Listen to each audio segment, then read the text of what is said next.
Our next speaker, Susan Lindauer. After requesting to testify before Congress about successful elements of pre-war intelligence, Susan became one of the first non-Arab Americans arrested on the Patriot Act as an Iraqi agent. She was accused of warning her second cousin, White House Chief of Staff, Andrew Card, remember him? And also Secretary of State Colin Powell, that war with Iraq would have catastrophic consequences. And as a result of the Patriot Act, thanks to the Patriot Act, her indictment was loaded with secret charges and secret evidence. She was subjected to 1 year in prison in Carswell Air Force Base in Fort Worth, Texas, without a trial, without a hearing, and threatened with indefinite detention and forcible drugging to keep her quiet. For me, it's a tragic personal experience, but I have refused to let it break me, which is what they tried to do. And I am a survivor of the Patriot Act, and I want you to know that right off the bat. But for the past couple of weeks, I have been experiencing flashbacks to the nightmare that I endured for 5 years of indictment with no trial, no hearing. I was vilified, demonized for the, quote, failure of Iraqi pre-war intelligence. I was declared incompetent. I was scorned by the comics and the pundits, and yet, in reality, we had devised, as Les has told you, we had a peace option on the table that would have resolved the entire conflict. We did know about 9/11. I'm going to focus on the Patriot Act today, but for those who might be new to my experience, I personally received warnings about 9/11 in April and May of 2001 from my CIA handler. I was told to push the Iraqi government for any intelligence they had on 9/11 throughout the summer of 2001, and I personally contacted the office of Attorney General John Ashcroft in August of 2001 at the bidding of my CIA handler, urging him to put out an emergency broadcast alert through all federal agencies for any intelligence on airplane hijackings and a strike on the World Trade Center. Of course, there was more going on behind the scenes. This was a prep for the attack. We know from Richard Gage and from the superior work done by other investigators that in fact there was a demolition of the towers, and the airplane hijackings were a cover for the controlled demolition. I will leave it to experts to decide what type of explosives were used. That is not my domain, and there's excellent research done by others, which I defer to. However, for those of you who are coming to this, hopefully on CNN or C-SPAN, we believe that both happened, or at least I do.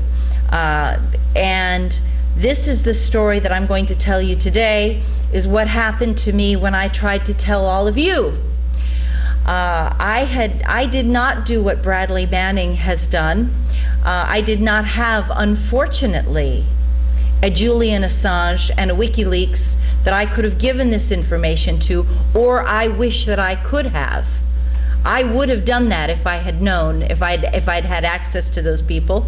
Whether you like Julian Assange and WikiLeaks or not, it is imperative that we have a more open discussion of foreign policy issues for those members of the public who want to contribute. The public has a right to know. You are suffering, you the people are suffering the consequences, whether it's in Libya and Benghazi or Iraq and Yemen and Syria, for the policy decisions that are being made. The military is eating up our finances for this country. We are being bankrupted as a nation for the money that we're spending on the military, and it's not going to the soldiers, it's not going to health care. It's going to the Pentagon procurers. It's going to the defense military industrial complex for weapons, and we can't do this anymore. So we need to change this whole dynamic so that you have the right to have this information for yourselves, so that you can make better decisions on on the priorities of this country. So it does matter what they're doing. There's a reason why they're coming after people like me. You need whistleblowers more than ever, and they are more and more afraid of people like me because they don't want you to be empowered. They don't want you to have access to to information which will guarantee accountability to their decision making on your behalf. So this is what happened to me. I personally went through proper channels to try to, unlike Bradley Manning, who is dear to my heart, I went through proper channels in requesting to testify on Capitol Hill. President Bush had just appointed a presidential commission on Iraqi pre-war intelligence, and I used the proper channel to contact the office of Senator Trent Lott and Senator John McCain, who were controlling the witness list. And so thanks to the Patriot Act, this is all recorded on wiretaps of my phone, so we have them. We can prove all of this happened. And I outlined I requested to testify, and I outlined what I was going to say, because that's what you do in a situation like this. And as the primary asset covering Iraq before the war, and having done the 9/11 investigation, I had a lot of direct personal knowledge which would be communicated. 30 days later, I hung up the phone, by the way, convinced that we'd had a very successful, productive conversation. I was very excited. I thought that I was going to be able to share my information with the American people who had a right to know, and that I was going to do something good for this country, and that it would bring accountability to the debate. Whether you like the war or not, the people would have real information about what actually happened. Well, Congress recognized the same thing. 30 days later, early one morning, in March of 2004, a year after the invasion of Iraq, when the war was going very badly, I woke to hear pounding on my front door. The feds snuck up on us so quietly that my dogs did not bark that morning. That is something that has always haunted me. That the ambush was so well planned, and I was so confident in the virtue of my service to this country.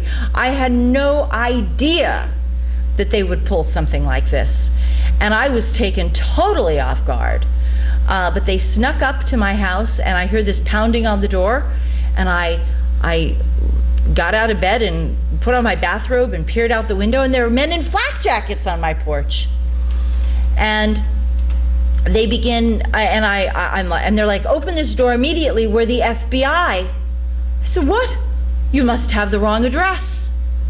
You can't be coming to my house." And they're like, "Open this door immediately. We have a warrant for your arrest." Well, a few weeks earlier, somebody had done what's called a warrantless search on my property. They had entered, I knew this because they had broken the door when they did it. They had broken the door jamb so badly that the door could not be locked.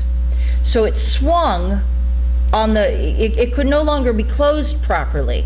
So I had to take plywood and barricade the bottom of the door so I could look out the window at the top of the door, but there was a strip of plywood pounded into the wall on either side of the door so that it could not be opened. So I said, well, the FBI said, "Open this door or we're going to break it down." I said, "Oh, you already broke it. You're going to break it again? You're going to have to go around to the side." They did not like that. They did not think that was funny. But at the time, I did not realize the seriousness of what I was about to suffer. They came in the door and they said, "Susan Lindauer, you are under arrest on the Patriot Act." I said, I'm being arrested on the Patriot Act? And immediately I knew at that moment that this was very serious trouble. But they could not even tell me at the moment of my arrest what I had done wrong.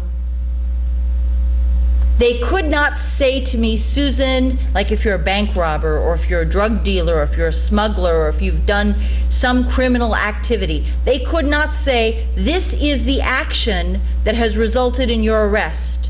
They had to say, "You are under arrest on the Patriot Act." And of course, I looked at them and I said, well, and they said that I would suffer 25 years in prison if I was convicted. And I said, well, you have to tell me what I did. What did I do? He said, your attorney will explain that to you later on. My attorney will tell me. You want me to spend 25 years in prison and you cannot tell me what I did wrong.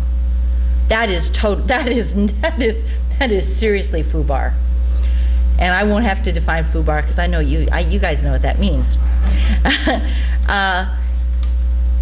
Little did I expect that the next 5 years of my life would be taken up on this ridiculous thing. I did deliver a letter, a very friendly, warm-hearted letter to my cousin who is a fascist for the Republican Party. My uncle calls him a professional hitman for the Republican Party. Andrew Card, who was the former chief of staff to George Bush. And that letter said, please let me help you solve this problem so that we don't have to go to war. We already have a peace framework, and I can guarantee that the peace framework is still in play. You can achieve everything you want, and without firing a shot. You don't have to sacrifice the life of a single American soldier. Nobody has to die. Nobody's house has to be blown up, or they're building the schools, the hospitals. You don't have to destroy anything. You can have everything. Everything you want is yours for the taking already. Just let me help you. I'll do what I can. We can do this. I will help you. We can do this. And this they never wanted you to hear. They never wanted you to know that. I was then held on bail with no, now try to understand this. I did get bail immediately for $500,000, which sort of communicated that I had committed some grievous crime, because that's a very high bail. And I was on bail with no court appearances for the next year and a half.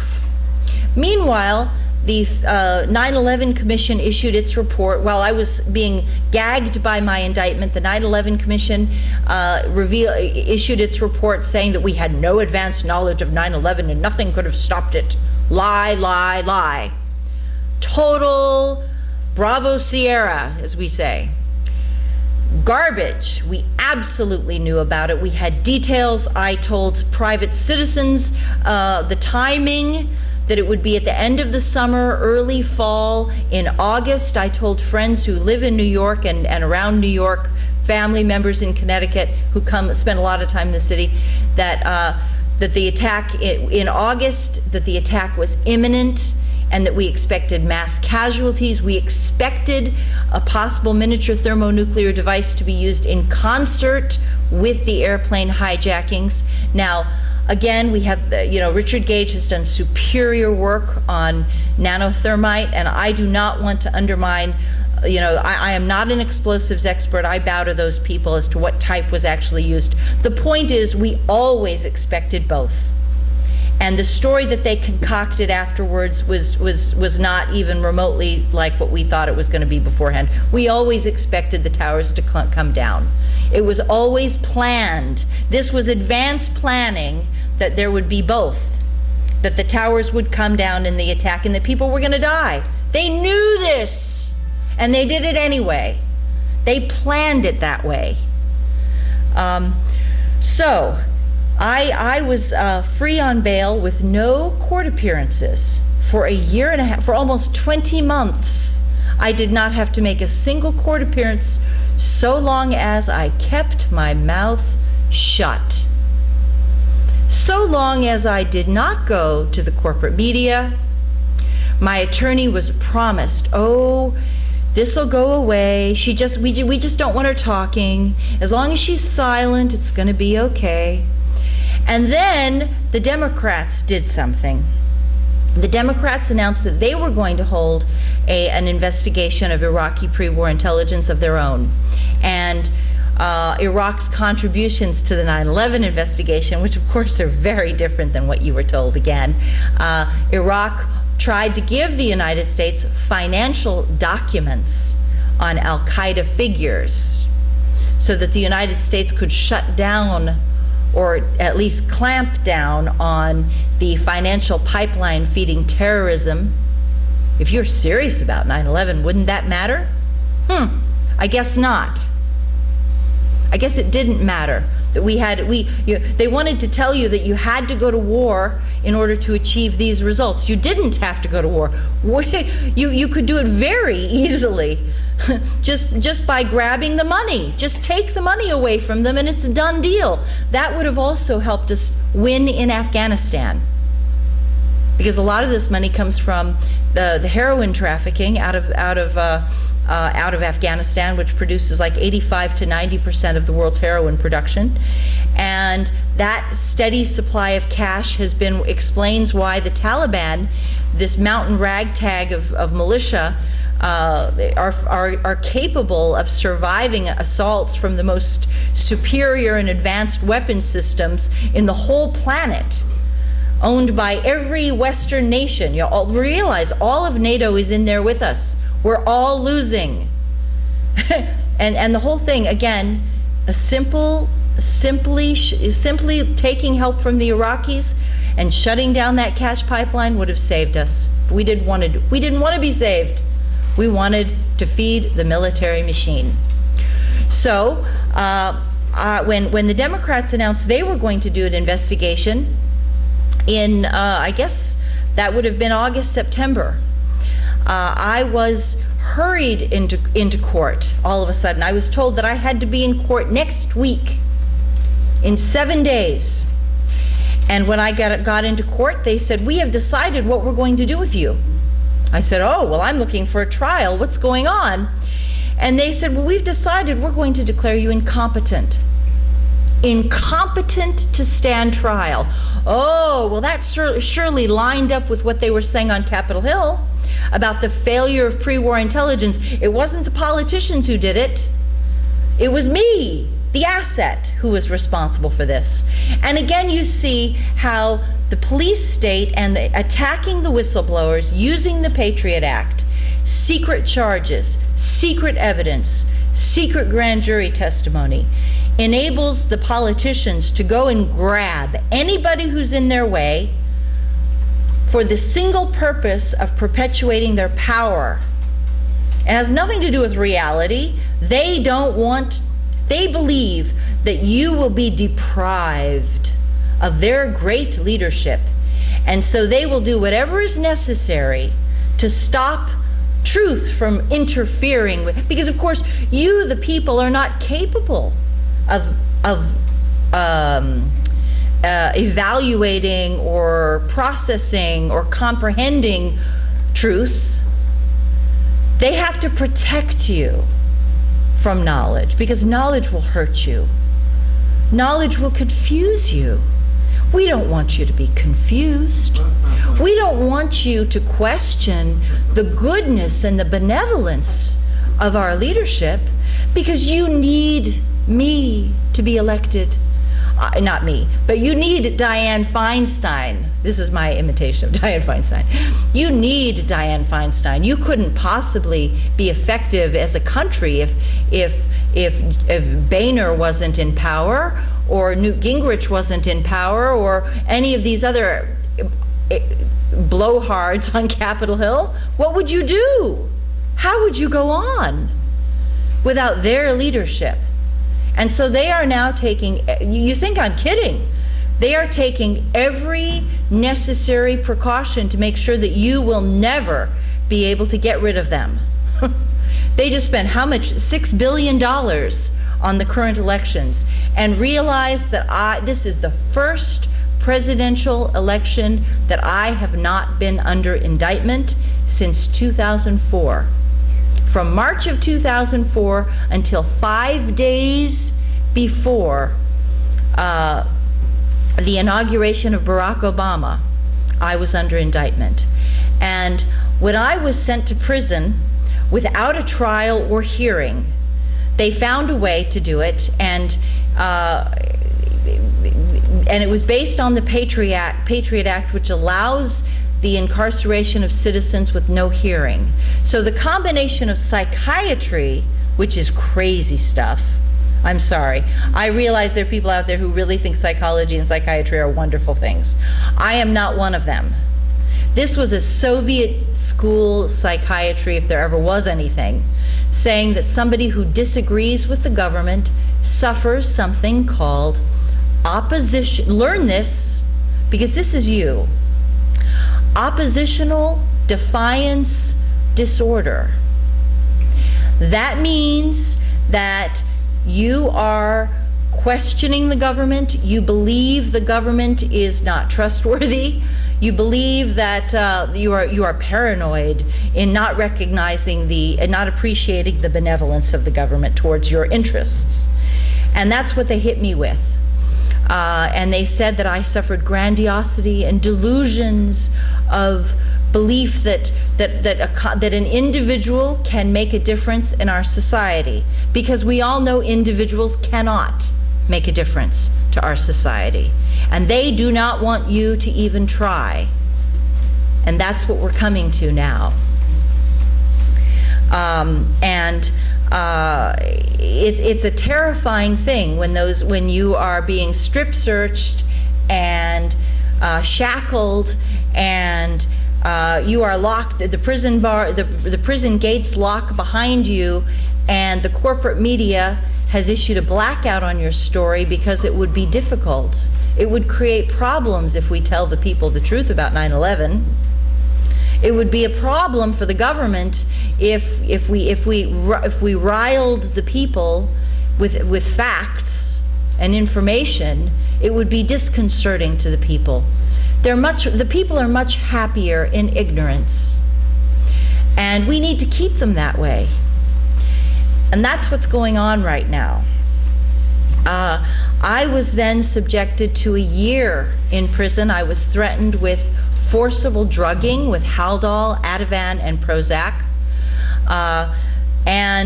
I fought it because I said, reality is certainly not a disease, and I'm ready to prove everything I say in a court of law. And I kept saying, I demand my right to a trial. If you think you have evidence against me, you have every right to bring it, but you have to convict me fair and square. I have the right to make a defense. I have an outstanding defense. I intend to call my witnesses and disprove it. The Justice Department invoked the Patriot Act to do something that would ordinarily get any prosecutor would be disbarred immediately from the profession if they did it. They call it withholding exculpatory knowledge from the court. You see, my judge, Michael Mukasey, was hearing Larry Silverstein's claim for you're New Yorkers, so you'll know the exact number, $7 billion? Yes, $7 billion for the World Trade Center. And Judge Mukasey was hearing the financial claims. And so I was in his courtroom as his attorney, as Silverstein's attorneys were leaving the court. I'd be going in my shackles, practically in tears, saying, Your Honor, we knew about 9/11. Please, please give me a hearing. I'll call witnesses and you can hear their testimony.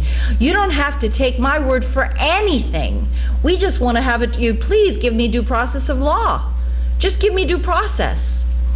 And so we'd be passing like ships through this courtroom. I'd be going in tears. They'd be coming out with their documents, paper signed, ordering, rubber stamped by the judge, ordering them to pay this money, to receive this money. And Larry Silverstein and Judge Mukasey apparently attended synagogue together. They're friends. And so there was a protection going on, and I was an interference. I was an interruption. I was the fly in the ointment that was going to stop Larry Silverstein from becoming a very wealthy man. And therefore it was okay to sacrifice little me on the altar of greed, because after all, isn't that what this country is built on? And so they were sure I would understand. The New York Post and the New York, the New York Daily News said that really this was a gift-wrapped defense for me, to my advantage. It was, I just didn't understand. I mean, you can go back in the records and see this. The New York newspapers, the tabloids, who obviously don't understand the Constitution of the United States, wrote that I was just confused over the good intentions of the Justice Department and the kindness and generosity in being denied a trial, and that I would be freed, and this was only one time. Don't be afraid. That's what they kept telling the judge. Don't worry. This is an exclusion.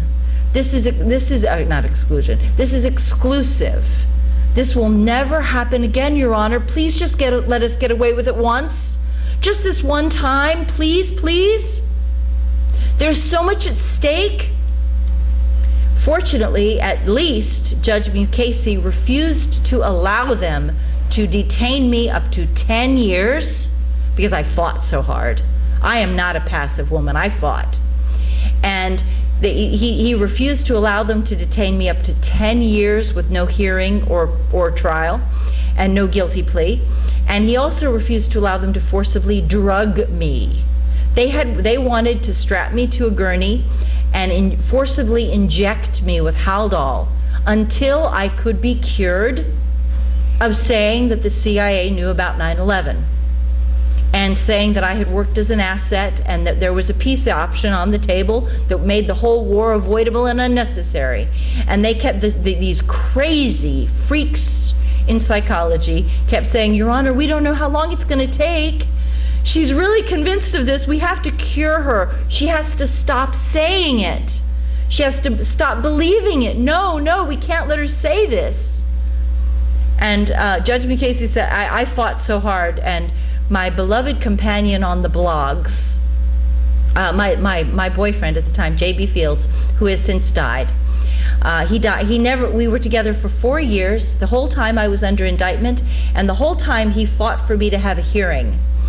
He died 2 days after the court granted my request for a hearing. Of what? A lymphoma cancer. And he lived just long enough to know that it was coming, but he didn't know. But he never saw the hearing to hear me, hear the witnesses validate my story. But it was because of the blogs and because of internet radio, not because of Amy Goodman at Democracy Now!, who refused to cover my story. She apparently told my companion, J.B. Fields, that maybe it was for the best. Maybe it's for, he broke down in tears. He was a big old warrior, not a warrior, he was a Navy guy. He was a military guy. And he broke down in tears on the telephone, the prison phone system, when he told me that Amy Goodman refused to cover my story because she thought that, she told him that, quote, maybe it's for the best. I mean, I would never listen to Amy Goodman again. I would never trust her again. Democracy Now? Change the name. Fascism Now. That's a better name for her. Fascism Now. Amy Goodman, if you hear this, I'm ashamed for you. But the blogs are saving us. We do have a voice. We can beat these people. We're not going to be able to do it on CNN. We're not going to be able to do it on Bill Maher, though I like Bill Maher. I think he's very funny, and I know he's a 9/11 denier, and I know that, but there's some good people out there, but they still are going to toe the line to stay in power, because then the bottom line is that they want the White House to take their calls. They want the elite in Congress to give them an audience, and they would rather be with the government than be with us. And that's why we can't use them. We cannot rely on them. We're going to have to do this ourselves. But we are going to, but if you do this, if you stop believing them, if you stop trusting them, there goes your CNN interview right now. They're not going to put this on the air now. Hey, don't worry, we'll edit that out. You'll edit that out. You're going to have to. You're going to have to. But we can beat them. Like I said at the start of this talk, I am a Patriot Act survivor. I am the second non-Arab American ever indicted on the Patriot Act after Jose Padilla. I am definitely one of the very few citizens who is free, and I'm one of the only people who's speaking out about it. But what they did to me, secret charges.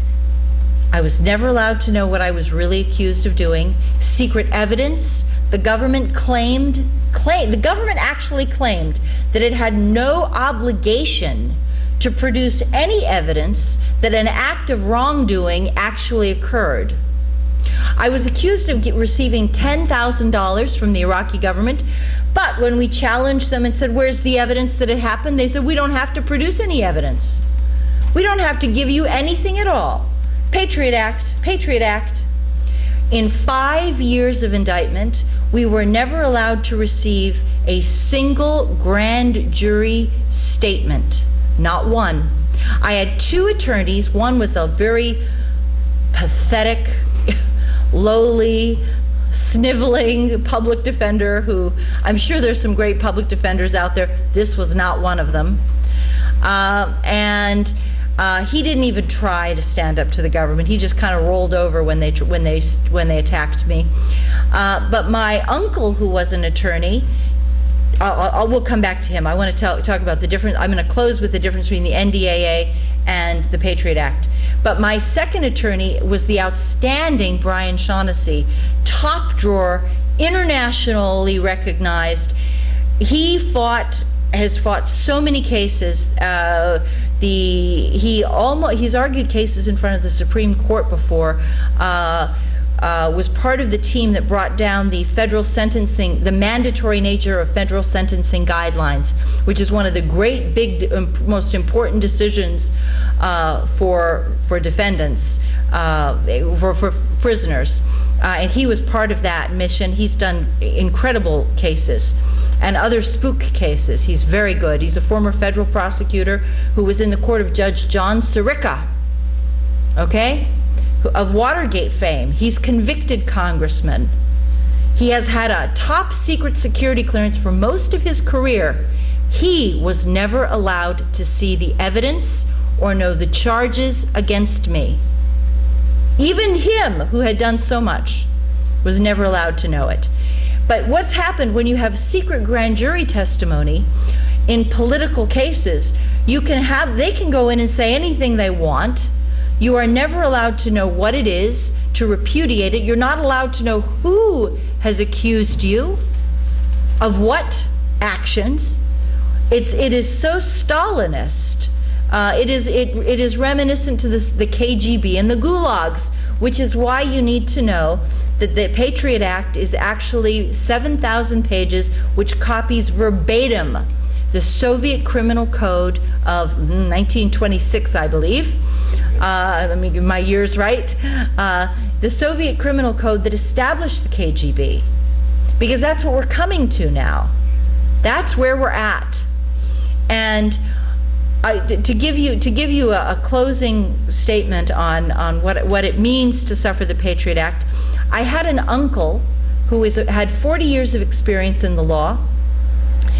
University of Chicago, very advanced, very superior, wonderful attorney. And he came to when my public defender couldn't handle my case. My uncle, my wonderful uncle Ted Lindauer, jumped in to try to save me.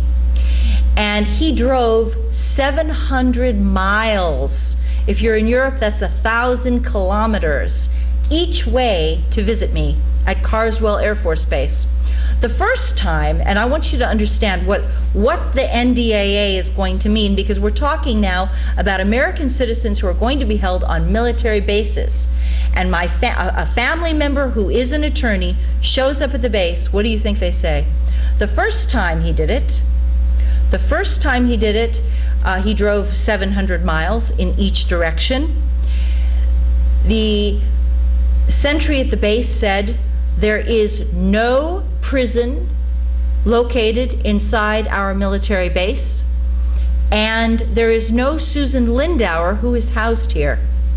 Meanwhile, other defendants, other inmates, were receiving prison visits all day, from family visits all day long, and they went right around him. But the criminal, the political prisoner, the Patriot Act prisoner, the accused Iraqi agent, was prohibited from having a visitor. The military simply decided that they would not let me see anyone. I would not have access to family or legal counsel. The second time he came, the first time he came, he said, you're wrong. I have the papers proving that she's been sent here. The judge has ordered her to be sent here. I have letters from the prison. You're completely inaccurate. They went and got their commanding officer. The commanding officer took one look at my uncle and said, no, there's no prison here. You're wrong. Leave our base immediately, or we'll call the police and have you sent to prison. He said, this is crazy. Second time he came back, they said, oh, there is a prison here, yes, but there's no visiting hours on the weekend. You're not allowed to come in. Go away. Don't come back tomorrow. We're not going to let you on our base. So my uncle had to go to Judge Mukasey and bring U.S. Marshals to come in and to flank him at the gates of the base. And Judge Mukasey was in his chambers, and they said that Ted said, if you don't let me in, I'm going to call the judge, and these U.S. Marshals are going to escort me onto your base, and we're going to have a constitutional crisis right now. And so the military finally broke down and let him come in. But this is going to be a practical issue on the NDAA that I don't think that other people understand yet. What they're going to do, they will have the authority, the difference between the NDAA and the Patriot Act is one very important thing. That is, we had a judge that we could petition to. We could complain and demand my rights. There was a forum that we could go to. Even if I was being denied, at least there was someone to hear my appeal. Under the NDAA, that protection is removed. There is no judge, there is no court. It is strictly the purview of the commanding officer whether an American citizen will have access to an attorney. Or even if a family has to be advised whether they're there. A commanding officer might decide that a prisoner is not allowed to write letters home. So you will have no idea. Literally, we are now in a banana republic situation where members of our society can be taken away in the middle of the night and disappeared to who knows where, and nobody even has to tell you that they're located someplace. It will be word of mouth. When one inmate is released, they will have word of mouth to say, hey, I knew 20 other prisoners who were locked up there with me, here are their names, and then the family members will learn about their detentions, locations of their detentions, through the other inmates. We have the Department of Homeland Security that's now putting together manuals for the NDAA for how to identify ringleaders and isolate them and recondition the public to accept government controls. We're in a world of hurt. This is just, for me, this is not I regret to say this is not a theoretical argument. This is a real practical, how do you survive under the Patriot Act? What are we going to do if you are that inmate? How are we going to get through this? And so I will tell you that the most precious thing that I learned was the blogs and the internet. And internet radio is fabulous. You would be amazed who told me, that they had heard about my case just from internet radio from my beloved companion J.B. Fields giving interviews about me. None of these hosts were really, it wasn't Alex Jones who did it, because I was, half of the people thought I was crazy. They all said, oh, she's a crazy lunatic. she's locked up on the psych ward in the military prison. How could that be? The government is such a good government. It's so benevolent and kind. She must be crazy because the government tells us so. Yeah. Well, we've now crossed that line. I hope that you will have realized in the past 30 minutes that I'm not a religious nut. They tried to portray me as a religious maniac, kind of like George Bush or Michelle Bachmann or Rick Perry, or any of the other, or Mitt Romney. But I do believe in God, but I categorically deny that that would stop me from taking responsibility for my actions. But the government is threatened by the people, and we're going to see this happen a lot more. And I am the first, but I'm not going to be the last. And there could be people in this audience, I always tell everybody this, there could be people in this audience right here today who are going to go through exactly what I did. So learn from my experience and stand strong, because we're hurting now. So thank you.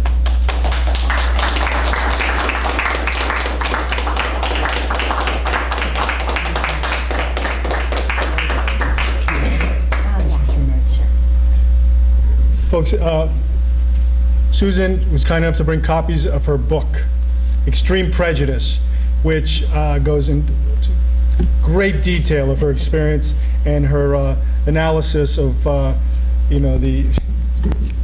deep politics and the corruption that's going on here. And so she has copies with her. We want everybody to leave with a copy, and she'll sign it for you. So after Q&A, please ask her about that. And are there any questions? And have questions for Maybe Mr. I'll- Morales too, for Yes. everybody. Why don't we both take questions? Frank you left? is suffering from a bad back. Oh, okay. So he had to leave. Okay, But I'm going to turn okay. on the house lights and Okay, we'll take good. some questions.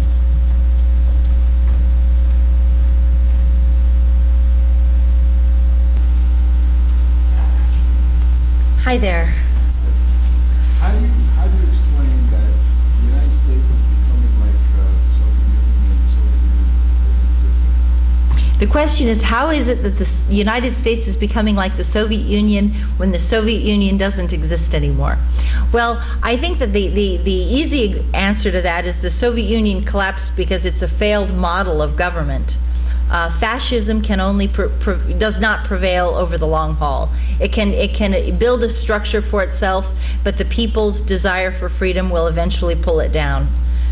You're saying that the Soviet Union was a fascist country. I think so. Well, they were saying they were calling themselves socialists. So Well, the KGB apparatus, the Joseph Stalin apparatus, was definitely fascist. In the old Soviet Union, people don't realize that of all the activists and intellectuals, the dissidents who came into contact with the Soviet government because of anti-government activities, 30% were declared psychiatric cases, and they were sent to psychiatric prisons because they decided that to oppose the government meant that there was something wrong with you. Because if you were a well-adjusted citizen, you would accept the Soviet apparatchik. And so the Soviet government used the same tools that we are now seeing, that I have lived through myself. Vanya Dostoevsky, who was Trotsky's former secretary, actually called the Soviet Union a state capitalist organization. Yes. I think that my concern is not over socialism or even communism. It is the desire, it is the police state aspect of the Soviet Union.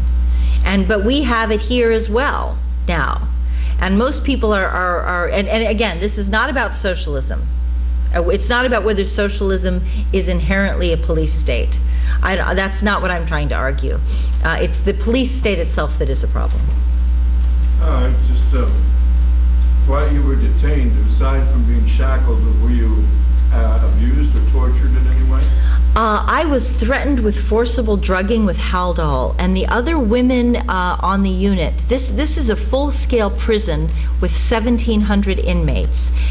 There is a health facility there for cancer treatment, HIV, heart conditions, diabetes, any kind of ailment that you would possibly, back pain, things like that. Anything like that, about half the prisoners have some sort of health problem. Within the whole prison structure, there is a psych unit that houses about 50 prisoners. And most of those are women coming in for evaluations, psych evaluations for sentencing or to determine whether they're competent to stand trial. And most of the time, the psychiatry department says that the women are competent, there's nothing wrong with them. If they're on any prescription drugs, usually they take them off the prescription drugs and say, you see, now you're just fine. If there was any disability, it was caused by the drugs themselves. But within that margin of 50 inmates, there is also a faction that is very severely abused. And these are not necessarily violent prisoners, but they're prisoners that the government usually does not want to try. And they may have usually would have a very weak case against them. Those women can become so debilitated with the over-drugging that they cannot drink, they cannot hold a fork to eat food, they cannot hold a cup to drink, they babble, they like blah, blah, don't know, they wet the bed, they become very infantile, like 2-year-old, 3-year-olds. They cannot wash themselves, so they have to take them, somebody has to take them to the showers and strip them down and physically wash their bodies. They urinate in their beds at night, they defecate on themselves, so they stink very badly, but they can't have it, no body control at all. It's really awful. And that is what they wanted to do to me. So I fought back. I refused ever to take drugs in prison. I don't call it medication, I call it drugs. And these drugs that they give these prisoners are far worse than, heroin or anything like that, or methamphetamine or marijuana. It just kills me. It really does make me angry, and it made them angry that they're being locked up in prison and deprived of their freedom for marijuana use, okay, when the drugs that are being pushed on them in prisons by Eli Lilly are far more damaging to the body and to the social functioning than a joint ever would be. And a joint you're going to get over in an hour if it doesn't work out for you, if you have a bad time. But yeah, there's a lot of abuses, and really it's an abuse of rights, because I was not the only one who suffered this. There were, for example, a lot of black women who are middle class. The women on the unit who were black and middle class were being targeted because they were, quote, delusional for believing that they had middle class pretensions. I knew a woman who was a piano teacher, and they asked her, well, you teach jazz, right? She said, yeah, I teach jazz, I teach R&B. I also teach Chopin. Uh-oh. Mozart. I wish I was making this up. And the idea that a black woman would think that she was qualified to play Mozart or to interpret Mozart or to understand Chopin or to teach Mozart and Chopin to another student, to a white student? You think black children, I'm not making this up, this is a factual case. A black woman teaching Mozart to a black child, do you think they're qualified to do this? Do you think a black child is going to understand that? Don't you think you're risking the black child's integrity and self-esteem by exposing them to this? She was declared incompetent. And there was nothing wrong with her at all. There was nothing, except she was an uppity black woman. Strong, confident, motivated. Toy, you're the best. And they just destroyed her self-esteem. How dare you think you could be qualified? And the other thing is, they didn't like that she taught white children in a black home. I mean, that's just hideous. It's grotesque. But they do this kind of thing to other people all the time. Under the Patriot Act, there's an expansion of the definition of terrorism to include sedition. And sedition is defined very broadly as anything that challenges the power base of government. It's not enough that you're not required to plan any violent activities. You don't have to blow up any buildings. You don't have to plan to kidnap anybody or hold anybody for ransom. It's enough just to speak, to have a voice that becomes effective, that may be pushing for social change, that's going to threaten the power base of the elite, and that the control of the power elite, that might cause somebody to lose their office in the next election. That's sufficient grounds to invoke the Patriot Act. And it's very, very, very scary. And I see this as for all of the people who say don't vote, don't bother to vote, I have to tell you that I do disagree with that. We forced them to back down because of the internet, because of the radio and the blogs. Even though I was vilified and my reputation was destroyed, we had enough blowback to force the government to force the courts to let me go. And nevertheless, when I got out, I started doing radio interviews, and a few not very many at first, very, very few. Michael Herzog was one of the few right at the start, and Orion Broadcasting, Oracle Broadcasting, Republic Broadcasting networks were letting me come on, but that was enough to send the McCain presidential campaign into hysterics. And every single month I would get dragged back to New York in front of the judge, and they would fight and fight and fight to have my bail revoked. They would say, Your Honor, she's got a job, yes, she's earning money, yes, she's paying her bills, but she must be having something wrong with her because she's opposing John McCain. And I was actually forced to go into court with no attorney present on the one day of the week that my attorney could not be there. My new attorney, Brian Shaughnessy, the judge forced me to go into court and defend myself in a major bail revocation attempt.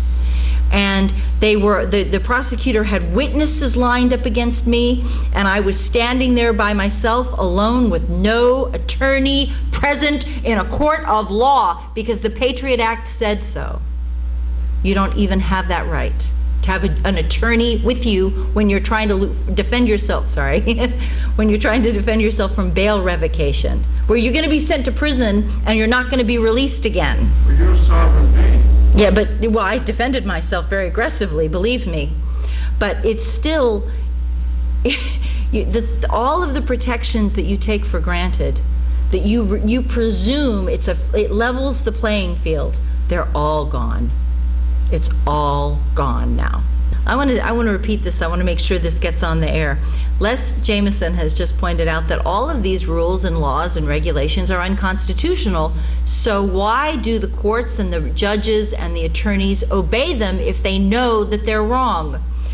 The Patriot Act does something very interesting. It says in code that any attorney who challenges the secrecy clauses of the Patriot Act could be subject to disbarment or imprisonment. And it also lists financial penalties. But the real threat is that they're going to lose their livelihood. And they are prohibited. They could go to an attorney who reveals, quote, classified evidence or classified charges to a defendant is subject to imprisonment. And so, not surprisingly, most attorneys don't want to touch that. They're going to lose their jobs. They could lose their freedom over this. Lynn Stewart is a case that some of you may know. She is now serving a 10-year prison sentence at Carswell where she's locked up, and again, the media cannot get to her for interviews.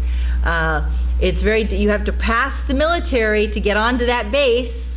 So they have protections to stop you from having interactions with Lynn Stewart, even though she's an American citizen, and she's a very eloquent woman.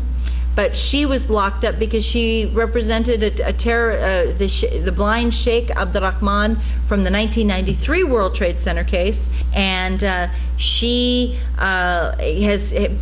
was only guilty of communicating messages given to her by her client that she said in front of the public, and none of her messages from the Sheikh to his supporters, none of them expressed a desire for violence. She would say things like, he's fine, he's doing okay, he would like to be moved out of solitary confinement, he'd like to have access to I think a Quran in Braille. A Braille Quran was one of his requests.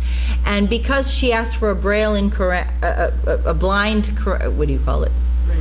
Yeah, you know what I'm saying here. Those kind of things got her a 10-year prison sentence. So she came up in conflict with this statute of the Patriot Act. And now my attorney, Brian, one of the reasons that I was prohibited from having a trial, my attorney, Brian Shaughnessy, thought that he had found a way to beat the Patriot Act and to knock out. He had so much experience. He took my case almost pro bono, because not quite, but almost, for very, very reduced rates, because he thought that he could beat the Patriot Act and he could knock out parts of it. And so they simply responded by saying, even after he went into court and said, Your Honor, Susan is perfectly capable of assisting me in preparing her defense. I will vouch for her competence to help in her defense and her ability to do this. The prosecutor argued over the objections of the attorney that I was not competent to stand trial, and I was the only, my attorney, Brian Shaughnessy, swore that I was the only defendant that he'd ever heard of who was denied a trial on the basis of incompetence to assist her defense over the objections of her attorney. And in fact, after my case was dropped, to pay my legal debts, I helped Brian file a brief to the United States Supreme Court on behalf of a different client. And he was like, Susan, if you could help, he said, you are the only defendant who's ever been declared incompetent who 30 days later is paying her legal bills by filing briefs to the Supreme Court. You know, I mean, it's just crazy. It was insane what they did. Well, I tell you, I think everybody is. A lot more people are afraid than you realize. But it has a different effect on different people. The week that I was released from prison, the Washington Post ran a front page story saying that at the CIA, there was a rush to buy legal insurance, so because the assets, the operatives, thought that there was a high probability that they could be arrested for doing a legitimate operation, and that they would be forced to rely on public defenders because they would not have the financial means to hire an attorney to give themselves a proper defense. So they were actually buying legal insurance so that they could hire somebody if they were arrested. But the real problem is that most people don't even want to touch this stuff anymore. They've gotten the message. All right, they're like, I'm not going to get involved. You have a bureaucracy that would rather put its head down and turn away from the difficult problems facing our country rather than get involved and take any risks, because risks are dangerous now. You could be doing something really great, like the 9/11. Who would have thought doing the 9/11 investigation would be dangerous? That should have been something where everybody agreed was really great for America. How could you do this to me? But you did. But the Justice Department did. And so most people just won't even, they're much more sensitive to it, but they are not they're just like total risk averse now. And that means that problems that could be solved will not be solved. People will not try because it's too dangerous. All right, that's the bureaucratic CIA's, FBI stooges, or pencil pushers and pseudo-patriots. But what about the soldiers and people who swear, or cops, you know, supposedly, that swear on the Constitution, defend the Constitution? What happens? Yeah, well, what happens to them? We have oath keepers. I know that some people like oath keepers and some people don't. I personally think they're wonderful for the principle of oath keepers. Now there's I've heard that there's some funny little things inside the Oath Keeper movement, and I don't even want to get into that. But these people are sworn to defend the Constitution no matter what. And I think that that there will always be some people who will be afraid and some people who will be brave enough to stand up to it. But at this stage, standing up requires a conscious awareness that you could get screwed to the wall for doing the right thing. And that more likely than not, you will get screwed to the wall. And so you have to be willing to pay the price. And if you've got a family, if you've got children, if you've got a retirement pension, they won't touch it. I promise you, they won't touch it. A lot of people are just like, not me. I'm not a hero. I'm sure I'm a patriot, but I'm not, going to take any risks. And it's just, at exactly the moment when we need help, we're not going to get it. Bradley Manning has been subject to horrific solitary confinement situations where I don't know if you understand. Let me just describe what that means when you're on a suicide watch. You're stripped down pretty much to almost naked. You're given a blanket, but you have to always be facing, there's always someone in the room with you watching you 24 hours a day, 24/7, okay? There's always someone in the room with you, and every 15 minutes, that individual speaks to you and you are required to answer. At 3 o'clock in the morning, you have to answer. And then every 15 minutes, it is guaranteed to make you psychotic. You're not allowed to sleep at all. I mean, if you weren't suicidal beforehand, you would be afterwards. I was subjected to that for about a week. When I first moved from Carswell to MCC, Carswell tried to poison the waters and tried to have me put in solitary confinement and tried to have me put onto some kind of suicide watch. I immediately denied it. I demanded to see the psychologist. I said, I'm excited to have my, I'm excited to be here, and I promise I'm not going to make trouble with the other inmates. I'm not going to tell them about 9/11. I'm not going to discuss my case. I just want to be left alone. And I had to actually promise that I wouldn't make trouble. I wouldn't be a troublemaker in prison. Because here I was you got to realize, I mean, when they shipped me from Carswell to New York, they were terrified that I was going to be, that I'd now have access to people in New York City. In Oklahoma, when they moved me through Oklahoma at the transit center, they tried to put me in solitary confinement there too, on the shoe. And they were like, you have no, the guards were like, what is going on? There's no behavioral problems. There's no, you're obviously, very mild-mannered person. You've got a perfect record as an inmate, and yet they're trying to get us to lock you up. And they tried the same thing at MCC. So yeah, they did, but I beat them. I just refused to back down. So. Susan, the music teacher that you spoke of, what was she being accused of? This was a sad, stupid thing. Her boyfriend, her baby daddy, she had a little child, had some case against him for drugs, and she refused to testify against him. And he lived in Chicago, and she lived in Maryland, and so it was an interstate drug case, and that's how she gets to the attention of the feds. But maybe he was like visiting her while he was like trafficking drugs between Chicago and DC or something like that, and she just was like, you think you're going to convict him, you're going to do it without my help. Too bad. So they said they didn't really have a case against her. So she like me demanded a trial. She said, I'll fight you. You want to bring an accusation against me? Fine. We'll face each other in a court of law. And the judge was like, oh no, we won't. And that's what they do with women who are strong, confident women in the courts. If they know that this is a way to to punish a woman, to punish a prisoner who is demanding justice.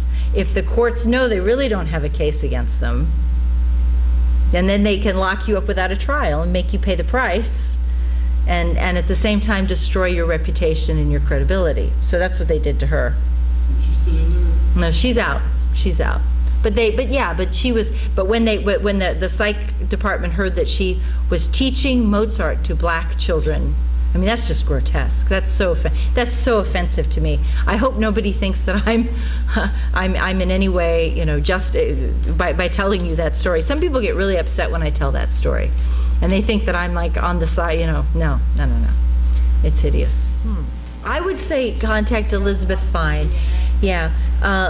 Brian Shaughnessy is now mostly retired. He's an older gentleman, and he had a stroke recently, so I don't know if he would be able to take your case or not. Fine. And she's here in New York. You know, it's easy to say that Romney was the lesser of two evils, and I believe that. But Romney was the lesser of two evils, but Obama has persecuted more whistleblowers than George Bush. And he's the one who did the NDAA. And bombed 6 countries, Bush bombed 4. Yes, he's bombed 6 countries, Bush bombed 4. We are in a situation where he's killing people without a trial. He's assassinating people without a trial. And I am very afraid that because he's weak, a weak man, I think, is more dangerous. A man who has to like prove himself, like is more likely to be a bully. Do you know what I mean? There's like a psychology of that. And I think that that's kind of a dangerous thing, a dangerous characteristic about Obama, that he's trying to compensate for his weakness by showing that he's really tougher than they think he is. And so he's doing things that nobody should ever do. And I don't trust the FBI at all. Right. I have lived for the past, you know, for the past 2 weeks, not because of this conference, but because of the elections. I have been suffering the worst flashbacks, the most awful flashbacks. Is the government going to turn around and arrest me again? What will they do to me now? You know, and the answer, I think, is that America is not the land of the free that we hoped it was, and that it really is not a bad idea to have some property somewhere else outside the country. Like to have a home base, a second home in, you know, Costa Rica sounds awfully appealing to me. You know, they don't have a military. They're gonna, you know, and I'm a peaceful person. I'll obey the law. Just don't, you know, just leave me alone. You know, the Dems want to show that they're just as tough as the GOP. And the tragedy was that even after my arrest and after my case was dropped, I went to the Democratic leadership, and my own congressman, Chris Van Hollen, boo, is part of the Democratic leadership. And I gave them an outline of my book, and I said, this is what I suffered. What is your opinion of it? And they laughed in my face, and they said, we're glad we didn't give you a trial. And he was a Democrat. My own congressman who represents a peace district, an anti-war community, said, ha ha, we didn't give you a trial. We can say anything we want and you can't stop us, and no one's going to care that we did this to you. No one's going to care. We're going to turn the media. And they told me. He was just up front. The chief of staff and the legislative staffer were up front. They were like, we're changing the channel now. We're going to change the subject so that no one's going to listen to what you people have to say. We're going to refocus attention on something else. Well, I don't know, man. Like on Facebook or public access, I call Obama a war criminal who belongs to the dock with Kissinger. And this person is out of control, and he's not a representative of us or anything that America stands for, or what's right versus what's wrong. Mm-hmm. He's an overt criminal and a murderer. And if I keep talking this way, I got to keep talking this way, but I'm afraid, you know, as you say, you're looking for trouble. Yeah. Well, that's the problem. Because it used to be free speech, but now they call it sedition. So it'll be interesting to see what happens with the next term. If Obama becomes more right-wing, or if he becomes more left-wing, like if he's been hiding his true identity, like he tries to say. So I'm voting for the white group. Okay. But now with this, They're both the same side of the same coin, different sides of the same coin. There's one that he signed about getting rid of the Syrian National Congress, that right before the election, but that's not. It'll be the unknown right now is whether Obama will move back towards traditional democratic policy. I don't know. Will he be more of an environmentalist, more of an anti-war leader, now that he doesn't have to prove anything to Israel, to the Jewish vote? Now that he doesn't have to get the Jewish vote, will he be less favorable towards Israel, or will he be more pro-American in that sense too? I don't know. I think that I don't know. I don't know what Obama's going to do in the next. I think that the greatest danger that we face right now is the possibility. I think it's a very real possibility that there would be a false flag operation, another terrorist attack to force us into war with Iran. Hillary Clinton is on record saying, she's on YouTube, you can Google this, that Hillary Clinton said, bring it on.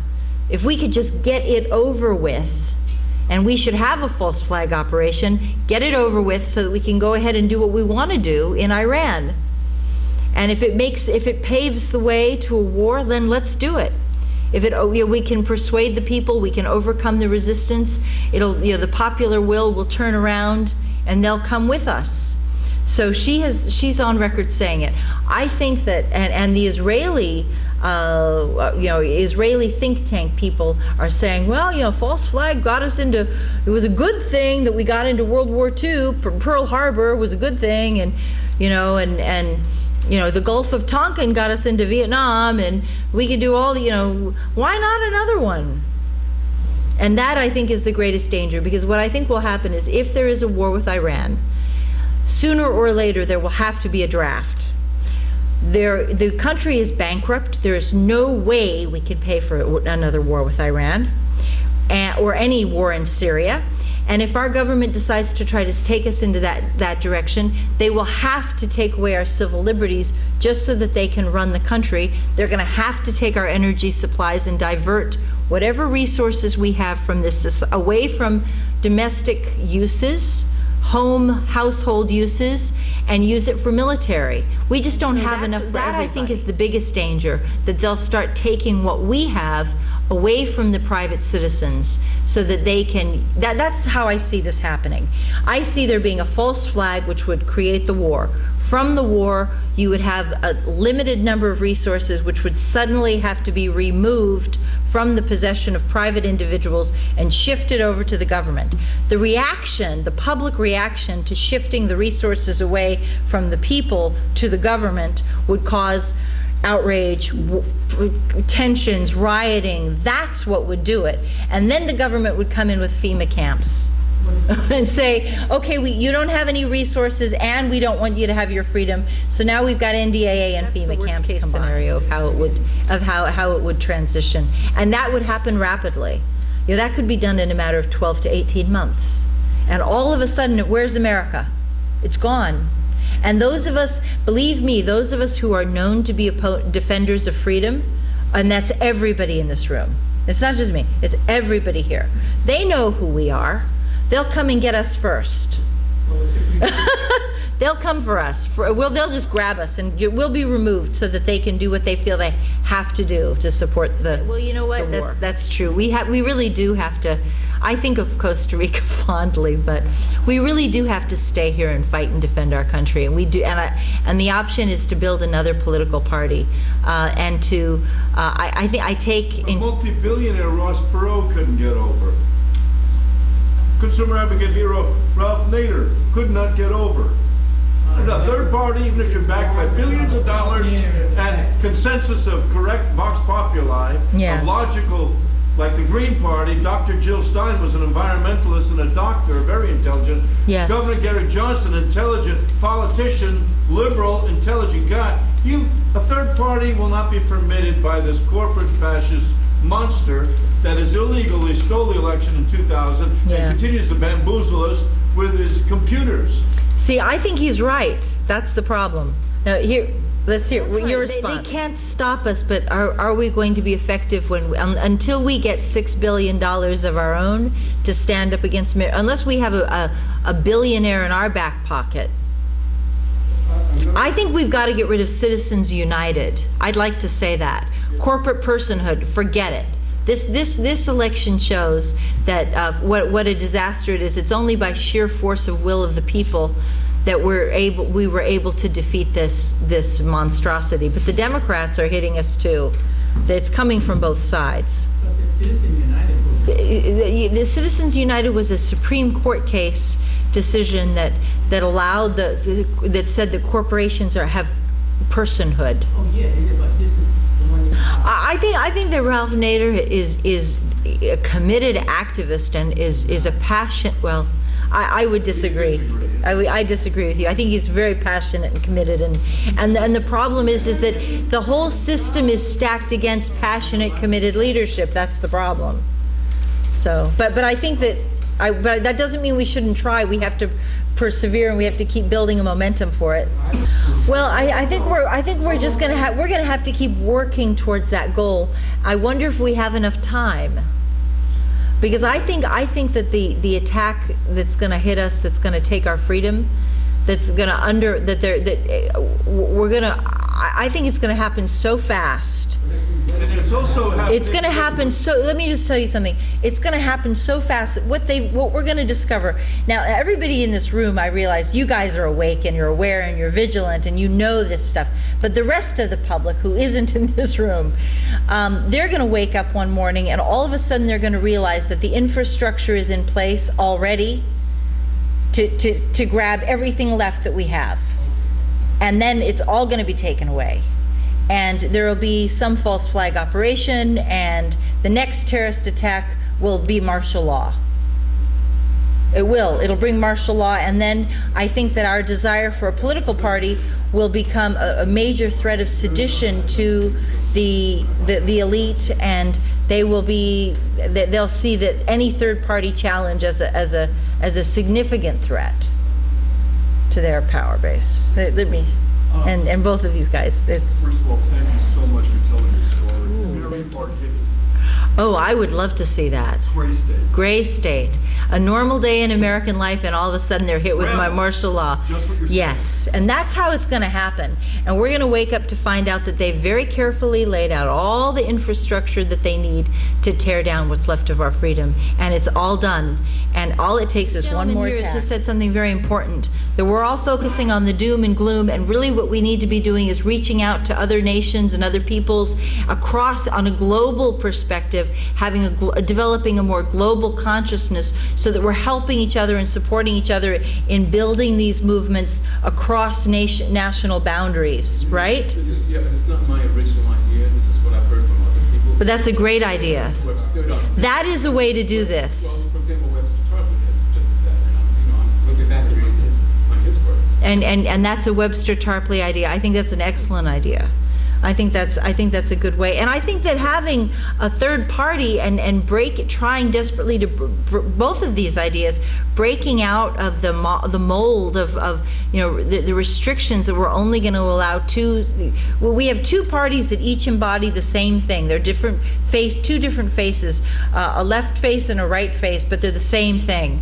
And we have to, but across if we do adopt a more global consciousness, we can beat this, and that's how we're going to have to help each other. And that seems like how we can do it. Yeah, where are the funds? Where are the candidate funds coming from? I would be afraid of Romney, but I am also afraid of Obama. Right. Obama, I hold my breath. Why are those the only two choices? Why don't people? We have the internet. Other information. We have a block press. I mean, we have a totally good block press.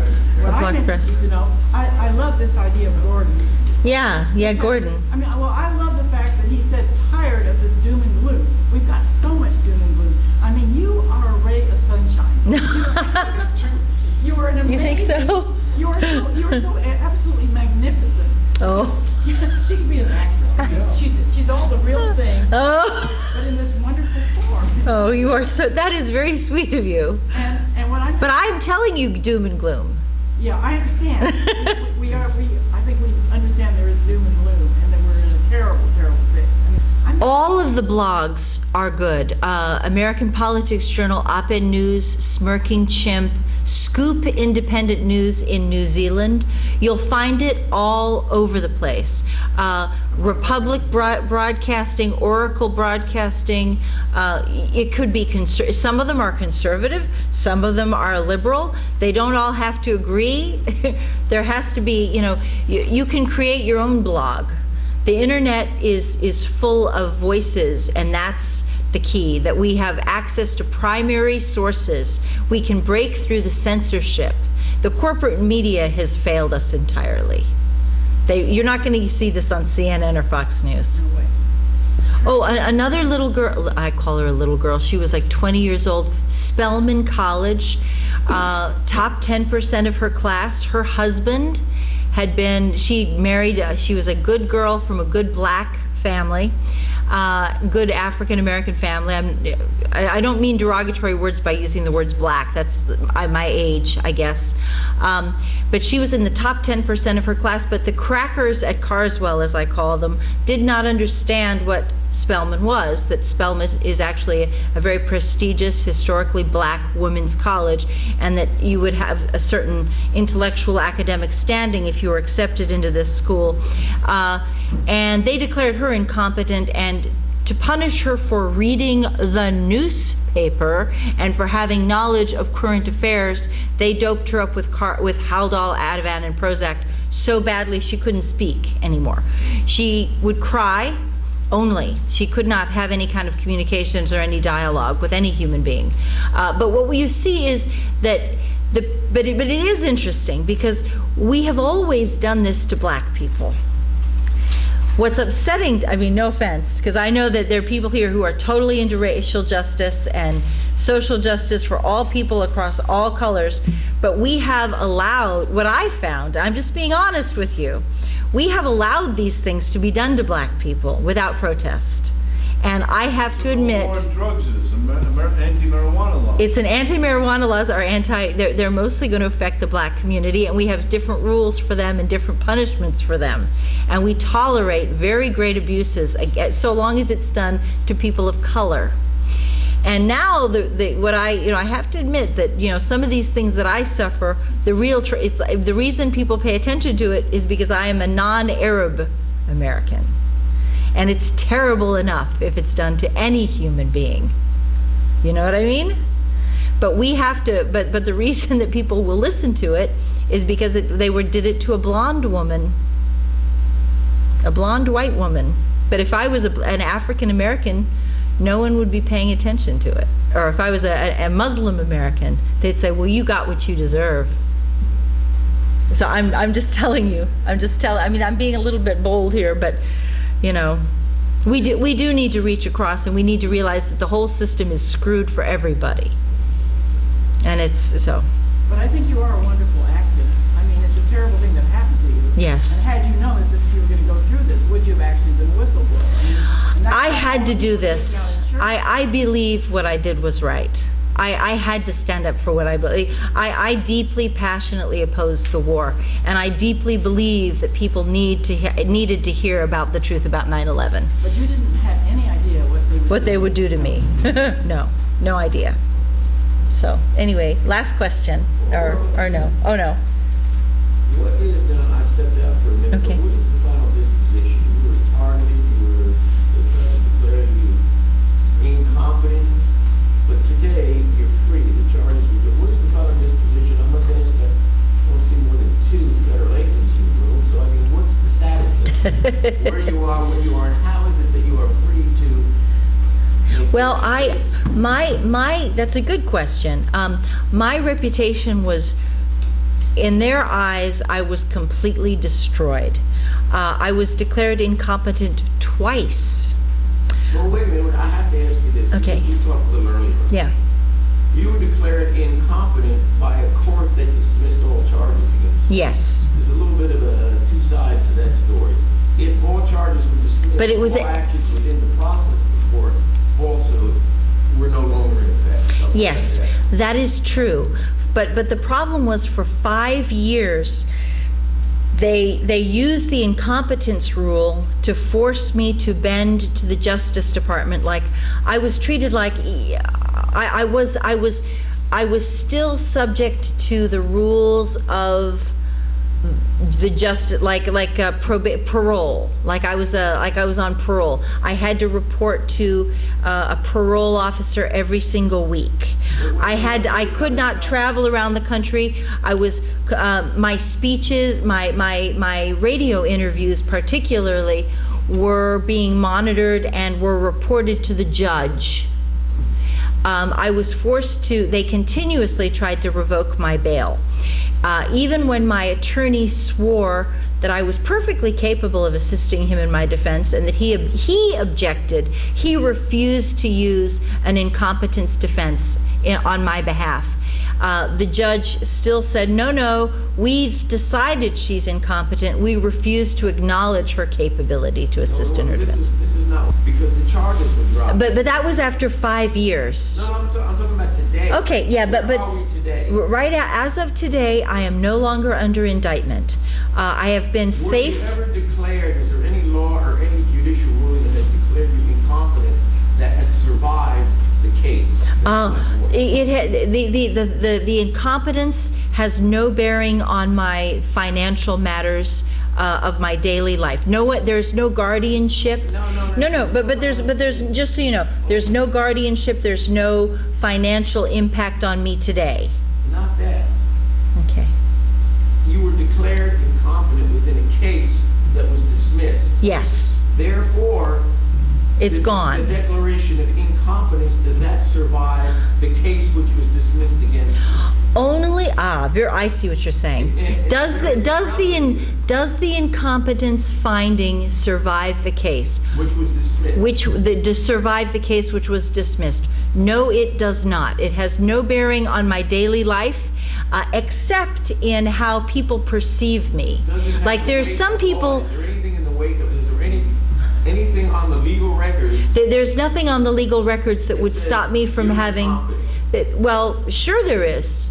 Because No, because once the case was dismissed, you can have an entire case sequestered or sealed if you wanted to. That doesn't matter. if the court, if the Justice Department or anyone ever, it's like pleading insanity. If the courts ever tried to bring a case against me, the first thing they would say is, she's already been presumed incompetent. So I would be if there was ever a new case, but if there was ever a new case against me, they would start with the presumption that I am still incompetent because a court has previously found me incompetent, and therefore there would be a continuity of that presumption. I don't see that. I see it as that once the case is dismissed, it's over. It was dismissed with prejudice. Yes. But the problem is that public opinion still, but public opinion still has the impact on my life of some people still choose to believe that the government, okay, yeah. We gotta go, I'm sorry. Okay, great, thank you for coming. I can buy your book. Thank you very much, yes, we do, yes. Truth will prevail, lies will fail. I certainly hope you're right. Yeah, well. We're gonna have to make it happen. Yeah, we make it happen. It's all right. You know, we know the deal. Those guys are criminals. Chemtrails, false drugs, false medicines, false laws. That's not American. That's not just. It's not left or right. It's right or wrong. Yeah. And it's simple. So let's cut through the BS and know that we're okay. God protects us, and we are going forward. And you're free. Thank you're you. okay. You're going to be free. Yeah, We're going to carry that's on. right. Even though Obama supposedly won the elections, you know, he didn't really win. Like Bloomberg won the elections. No, only 12% voted. He doesn't have the vox populi. The truth is, the world knows that we will survive. We're the vox The populi. problem is hydrofracking, nuclear power, the gas, oil. We reach peak oil. We need eco-friendly energy solutions. We can't keep destroying Mother Earth. Yes, yes. Thank you very much. Let me buy your book, and I gotta go Okay. have a dinner date. Okay, there's one right over. There we go. I will sign it for you. Oh. Okay, guys. Thank you, Susan. Thank you.